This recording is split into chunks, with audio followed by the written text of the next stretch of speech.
Hello, everyone. If you like what I'm doing here, please consider subscribing, liking, and commenting. It would really help the channel out quite a bit. Thank you very much.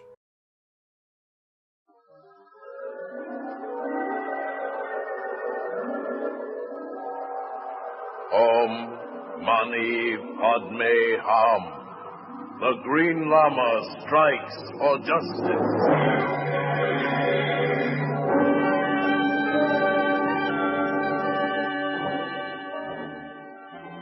It is truly written that the man with no future is dangerous. There were 100 such men in The Adventure of the Perfect Prisoner, all of them with guns.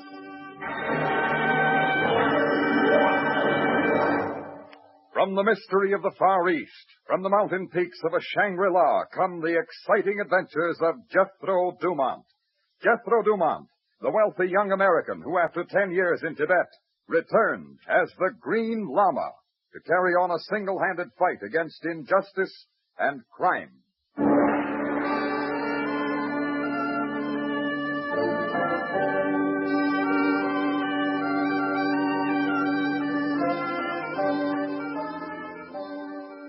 I am Tulku, who serves the Green Lama. It is said that ambition is merely the mask of greed, and we learned that this was true in the adventure of the perfect prisoner. It began one night when the Green Lama received a phone call. Jethro Dumont? Yes? This is Sando, Warden Sando. Oh, hello, Warden. How's your model prison? Fine. It's about one of my model prisoners that I'm calling you, Frank Cobb. Frank? Oh, yes, the sculptor. It's wonderful the way you've helped his rehabilitation by getting his sculpture shown there in New York. Well, he's a fine artist. Jethro, you've been promising to come up and inspect our prison, and here's the perfect chance. I've got a little surprise for Cobb tomorrow, and you deserve to be here when we tell him. Now, you've been promising, and I won't take no for an answer. Okay, Jethro? All right, Warden. Tulku and I'll be there.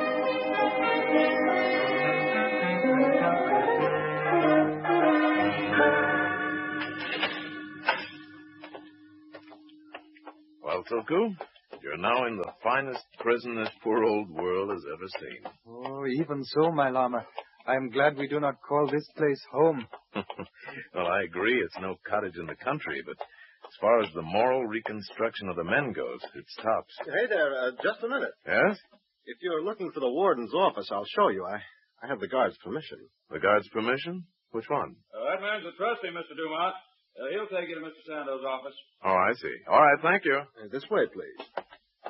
You're Mr. Dumont, aren't you? Yes. I've sort of been waiting for you. I wanted to tell you how grateful I am for the one-man show you fixed up for me in New York. Oh, well, then you're Frank Cobb. Yes. You don't owe me any thanks. Your clay figurines did all the work themselves. Anyway, Mr. Dumont, maybe soon I can do really good stuff. You see, I know the warden's got a little surprise for me today. Oh, what kind? I really can't say, because if I did, it wouldn't be much of a surprise anymore, would it? I'm afraid you lost me back there, Cobb. I don't think I follow you.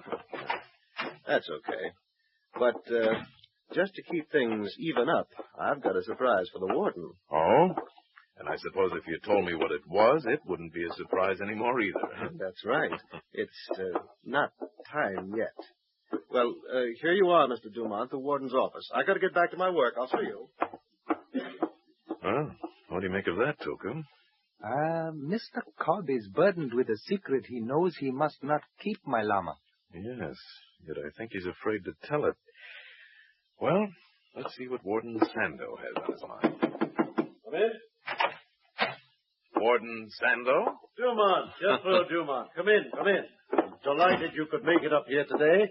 Hello, Tulku. My honor, Warden. Well, you're looking fine, Jethro. Sit down. Thank you, Warden. We, just left a mutual friend. In fact, he escorted us to your door. Frank Cobb. Oh, you've met him then. Good. Yes. I finally convinced the governor that man doesn't belong behind bars. And Oh, come in, Summers. Jethro, this is my second in command, Captain Ed Summers. Mr. Dumont, Mr. Tulku. How do you do, Captain? An honor, Glad to know you. Do you come up to inspect our model prison? Yes, and we're also here for Warden Sando's surprise. Right. Frank Cobb's pardon. It's just come through. Well, come on, let's go find him. He works right next door in the examination building. All right. You know, the fact that you showed interest in his sculpture has meant a lot to him, Jethro. I'm very happy. The man's a fine artist. He's also a convict. We'd do better to make him remember it. Then, you think the label of convict would help him readjust to society? Is that it, Captain Summers? In my opinion, there's only one way to handle criminals. Give them treatment that'll make them think twice the next time. That's our job. But history shows that method has failed consistently for centuries, Captain Summers. That's right. Our job is to strengthen through education, not fear. Cobb? Maybe he's in the next room. I'll get him, Ward. All right, Cobb, step out here. He's not in here, sir. That's strange. Cobb? Oh, my Lama, look there. Hmm? Behind that desk. Why, that... Warden, quick! What is it? Cobb. Yes, it's Frank Cobb. And the knife that killed him is still in his back.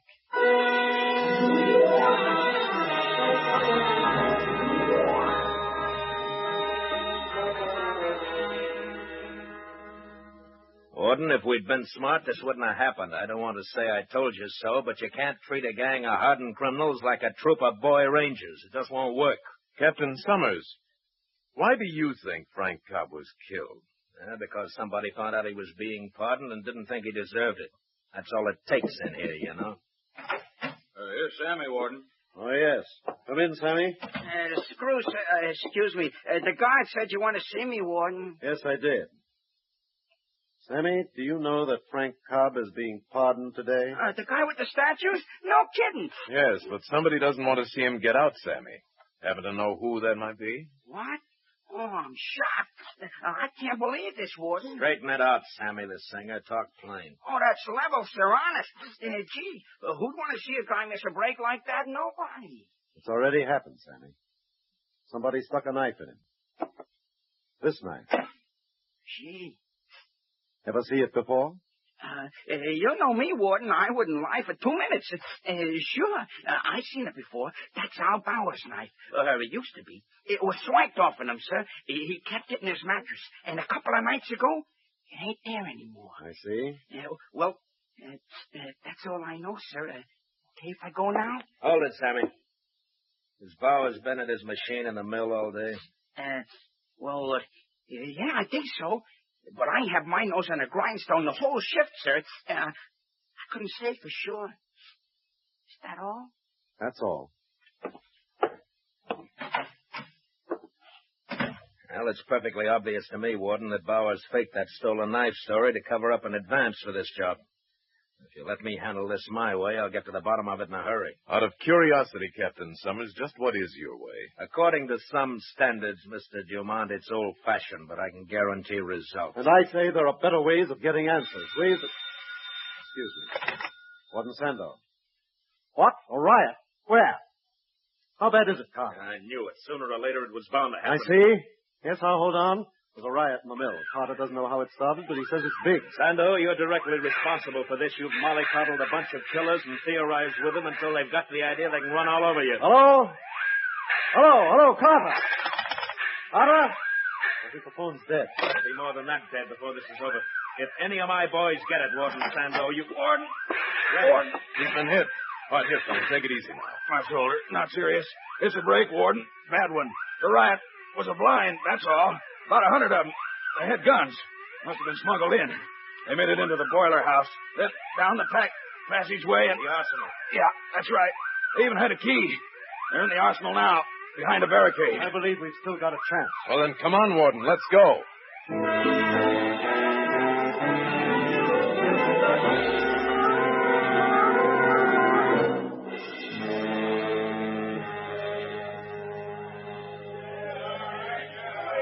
We're safe enough here behind the wall, Dumont. Keep your head down, Tulku. Yeah.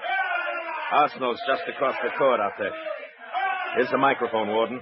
It's ready. Good. Hand it to me, Summers. Okay. Attention, men! Attention! This is the warden. You've made a mistake. It's a long way to the main gate. You'll never get that far. I'm asking you now to back out before it's too late. I'll listen to your answer. Who's going to speak for you? I am, Warden. Big Ben Hackett. All right, Hackett. Can you speak for the others? Sure. I can talk for him. We don't care what your game is, Warden. We ain't playing ball. Period. So save yourself some crap. For right. You'd better think it over, Ben. Here's what I want you to do.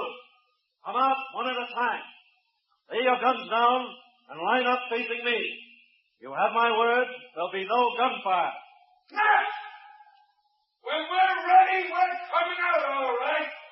Shoot! So here's what we want you to do.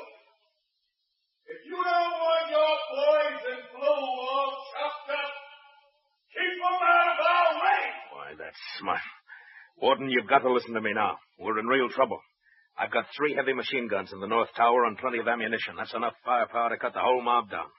Now tell them to come out right now with their hands empty or we open up. No, I'm telling you, Sandu, it's the only way. I refuse to permit wholesale slaughter of those men. Listen, they're cornered now, but they're going to come bawling out of there any second, and it'll be too late for us. Now, shall I give the order? Well, Just a minute, both of you. Warden Sandu, yes, Jethro? I want to go in there and talk to those men. What? Oh, my No, Lord. You're out of your not. mind, Dumont. You wouldn't get 10 feet beyond this wall before they'd have you cut to ribbons. I want to go, Sandu. Men can be reasoned with, but Captain Summers is right. We've got to hurry.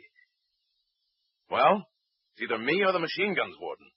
All right, Jethro, but just... Now take the mic again and tell them I'm coming. Okay. Ben! Big Ben Hackett, listen to me. Mr. Jethro Dumont is coming to talk to you. If he ain't bulletproof, you better keep him under cover. We'll kill anybody who tries to get in here. He's coming out, Hackett, and I want you to listen to him. Oh, my Lama, I beg of you. I know what I'm doing, Tulku. I believe I can save those men. Yes, of course. May Buddha go with you? Good luck, Dumont.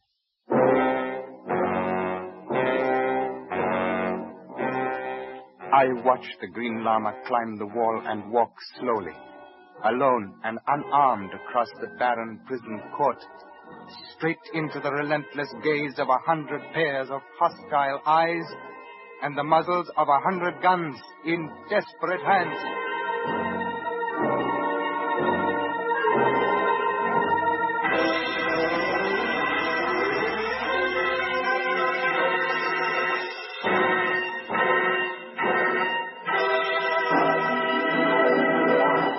In just a moment, we will return to the Green Llama.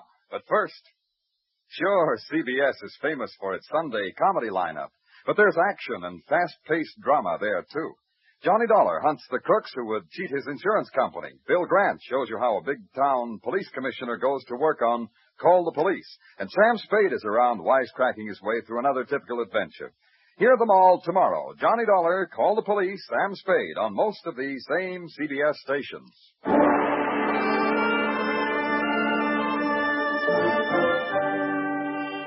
Now, with our star, Paul Frees, we return to the Green Llama and tonight's story, The Adventure of the Perfect Prisoner.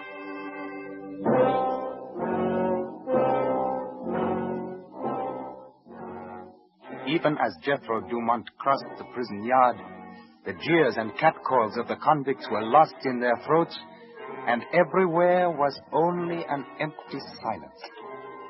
Silence and the chilling, sharp echo of Jethro Dumont's footsteps moving closer to the armed prisoners as he walked across the yard and into the arsenal.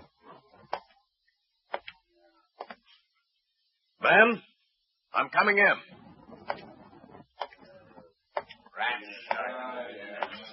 Well, what are we waiting for? Yeah, he's just the same as a copper. Hey, why don't you let him have it, Big Ben? Shut up! I'll decide when to let him have it. I want to be able to hear everything Mr. Dumont has to say. Okay, hero. Speak your piece. Are you Hackett? Yeah, I'm Big Ben Hackett. What of it? Stand up. What? I said stand up, then I'll talk to you man to man. Okay. We'll talk. Man to man. Go ahead. Tell your men to put down their guns, Hackett. You haven't got one chance in 100 of getting out of here alive if you try to make a break. Hey, ain't you got that backwards, Junior? We're the 100. You're the one, remember? Shut up. Shut up! Go on, Mr. Dumont. You ain't got very long. Then I'll get right to the point. Which is what? The lives of these other men, Hackett. They're not all in for life. So what? I don't get it, Dumont. All right, then listen hard, Bowers, and the rest of you. Right this minute, you're living on borrowed time, each and every one of you. Says who? Yeah, who says The 3 heavy machine guns Captain Summers is just itching to use. You're surrounded and you know it. What you don't know is that there's only one good reason why those guns aren't spitting lead in here right now. And that's a man. A man who wouldn't let Captain Summers open fire. A man who thinks you're also men, with names, not just numbers stenciled over breast pockets. A man who's your friend. Warden Sando. Hey, he's right there. Yeah. We'd all be ducking death now if Sando wasn't a warden. Hold it! Wait a minute, Ollie! You're nuts! Yeah, nuts, Hackett. Nuts about living to be an old man. Yeah. Well, Hackett, you might as well surrender. And get slapped into solitary for 6 months, no sale, Dumont. Yeah, what about that? What's the current rate of exchange, Dumont, if we do call it quits now? Even. You know your warden, Bowers. Nothing will happen to any of you, with one exception. Yeah? Which is what? Frank Cobb's murderer. He pays in full. If he's caught. Don't worry, Bowers, he will be. All right, men, put your guns down.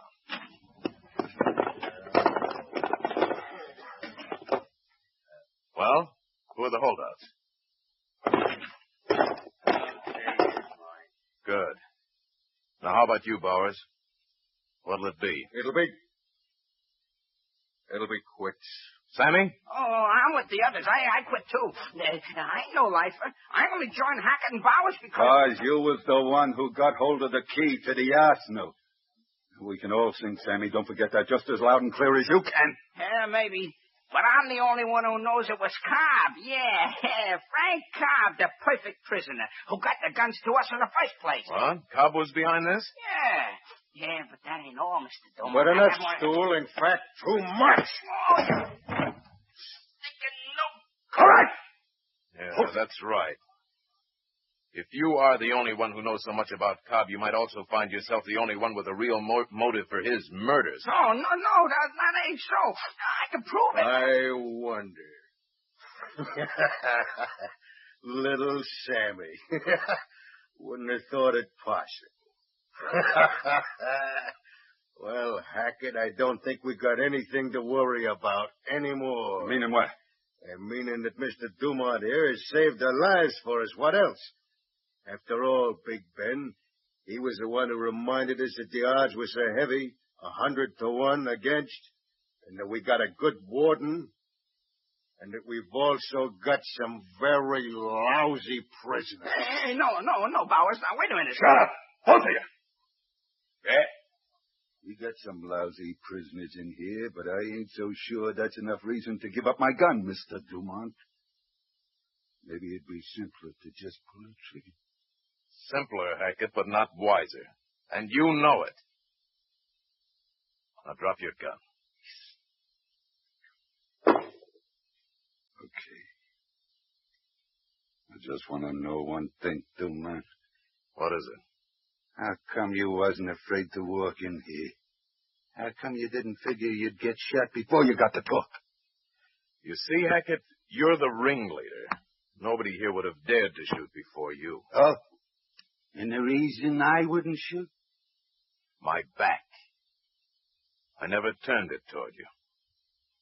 Now let's go.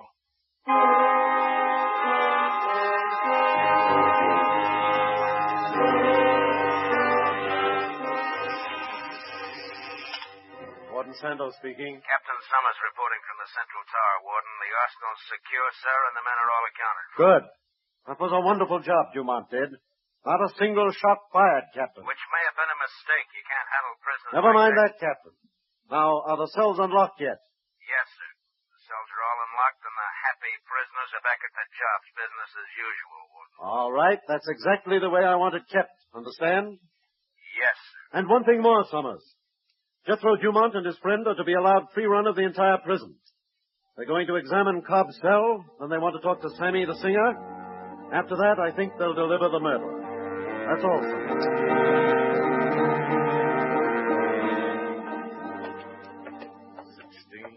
17, 18. Here we are, Tulku. The late Frank Cobb's cell.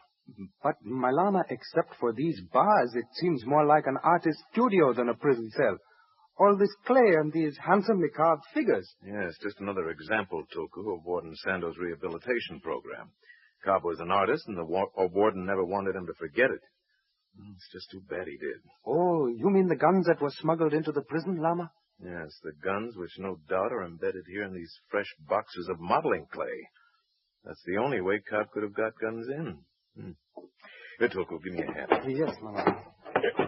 Now, we'll see in just a minute. There. Oh, yes, Lama. Look here. Yeah, it's a 45 automatic, and below it another one. Not the same caliber, but equally effective. Tulku, the cell door. It's closing, my Lama. Correction, Tulku. It's already closed. But why, my Lama? Who would want to keep us prisoner? I don't know, but I don't intend to stay this way very long. Tulku, do you have a penny in your pocket? A penny?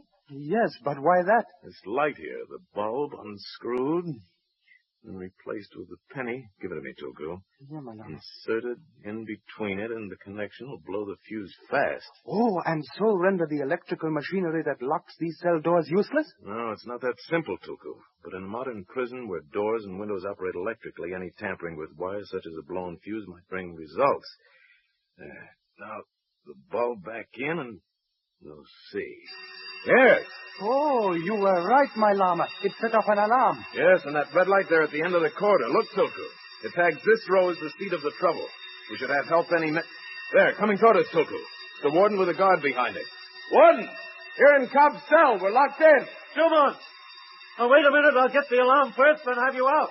Newton? Yes, Sergeant sir. Newton! Yes, sir. Get the alarm, then open the second block. Yes, sir. My Lama, you have no thought as to why we happen to be caught in here this way? No other than that it's not a coincidence, Tulku. Let's go. Maybe the warden can help us. Jethro, I can't understand this. Sergeant Newton, you patrol this building. Did you hear the gates close or see any prisoners in here? No, sir. I didn't head up for this block until that alarm went off. A little before that, I heard the door to that supply closet down there slam shut, so I started to investigate. But I never got past the lower stair, Warden. Warden, under the door to the supply closet down there. Look, something's seeping out. Yes, something that looks like blood. Come on.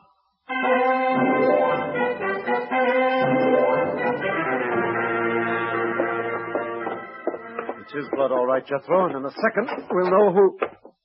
Oh. Yes, Sammy the singer. Also with a knife in his back. He's dead, Jethro? No, Warden, but he's slipping fast. Sammy, who was it? It was...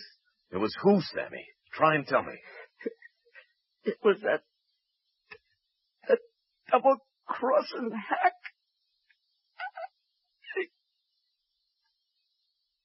He's gone, Jethro? Yes. Maybe Captain Summers is right. Maybe this isn't the way to run a prison. Maybe I should have listened to him in the first place. Jethro, what did Sammy say to you? Something about Hackett. Wasn't it, Jethro? Jethro. When the Green Lama failed to answer the warden's question and instead stared down at the lifeless form at his feet, I knew that he had entered the path of concentration, taught him by the high lamas of Tibet. One problem at one time, one solution, the ultimate goal. Then, a few moments later, Jethro Dumont straightened up. Warden, before this place became a model prison, where were the so-called incorrigibles kept? Why, in solitary, in the basement of this building. But what's that got to do with these murders? I don't know. Maybe nothing, maybe everything. Let's go, Warden.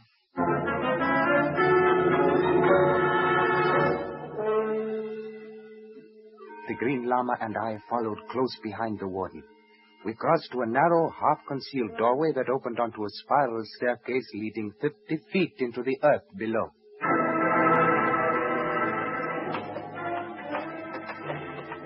The long corridor was hewn out of rock, damp and as silent as the passing of time. It was dark, except for a thin finger of light ahead from a lantern and a crude table, in a room that was more like a cave. Then we heard a familiar voice. So that's your plan, is it? Oh, brother, it won't work. Dumont, I never should have doubted you. No. About what, Warden? No, sir, I should have known that just Hackett won't was work. guilty Not and a that... chance. Hackett isn't alone in there, Warden. And believe it or not, he isn't the guilty one. What, somebody else killed both Cobb and Sammy? That's right. Now listen carefully as we move up and see if you don't recognize the other voice. No dice. Just shoot. Period. All right, I'll do it your way, Hackett, as long as I have to. What? I'll still get away with Captain everything. Summers? Yes, the hardy jailer See, himself. Big Ben, Quiet. I've got the upper hand. I'm a guard and you're a con. I can knock you off and say it happened because after you admitted killing both Sammy the Singer and Cobb, you made a break for it. And everybody will believe you. Yeah. Even though the truth is that you knifed Cobb because you was getting the guns to him yourself. But it didn't play out, did it, Summers? Cobb changed his mind when his pardon come through unexpected. That meant you had to kill him or worry that he'd talk. Yeah. And as long as you'd like to understand everything real thorough like before you go out, Hackett, I'll cut you in on a little more. The reason I killed Sammy. Mind if I try it, Captain Summers? Dumont. One. Stay where you are. Stop walking, Dumont, or I'll shoot. You killed Sammy, Captain Summers, because he knew too much. You couldn't afford to let him live when the break didn't come off because Sammy sings too easily, doesn't he? Dumont, stop. Stop or I'll shoot. And do what when Hackett grabs for you? Big Ben, the man you were about to murder. Or were you counting on getting us both at once? All right, which one will it be first, Summers? Yeah, Captain. Which? I don't know. Stay back. Warden. Warden, tell him to stay back. Tell him, Warden. I'll answer for the warden, Summers. All right, drop the gun. Drop it. Okay. You'll win, Dumont.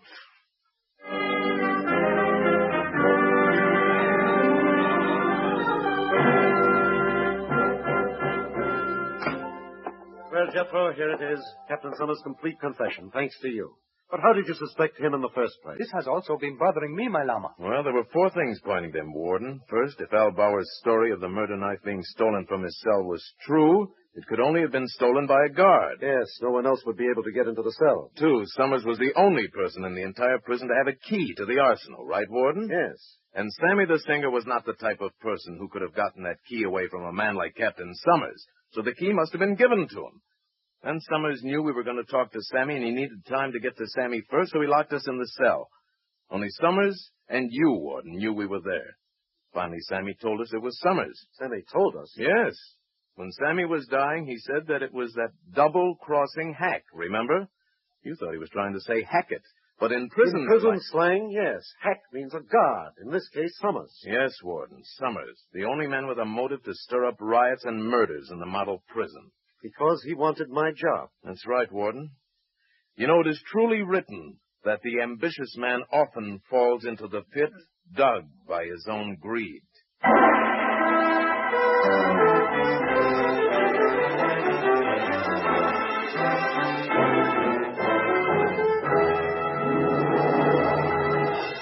You just heard another adventure with the Green Llama, starring Paul Frees as Jethro Dumont with Ben Wright as Tulku. The script was by Gene Levitt and Bob Mitchell from a story by Richard Foster. Featured in the cast were Edgar Barrier, Clayton Post, Dave Young, Bill Conrad, Ed Max, Jack Crucian, and Bud Woodham. Special music is by Richard Arant. The Green Llama was produced and directed by James Burton.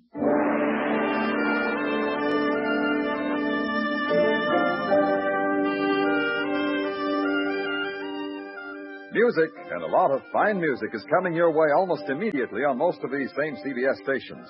Von Monroe will be around with his great band and the top hits of today. Gene Autry will come riding with more of the sagebrush songs for which he is famous. So stay tuned right now for Von Monroe, following immediately on most of these CBS stations. Larry Thor speaking. This is CBS, the Columbia Broadcasting System.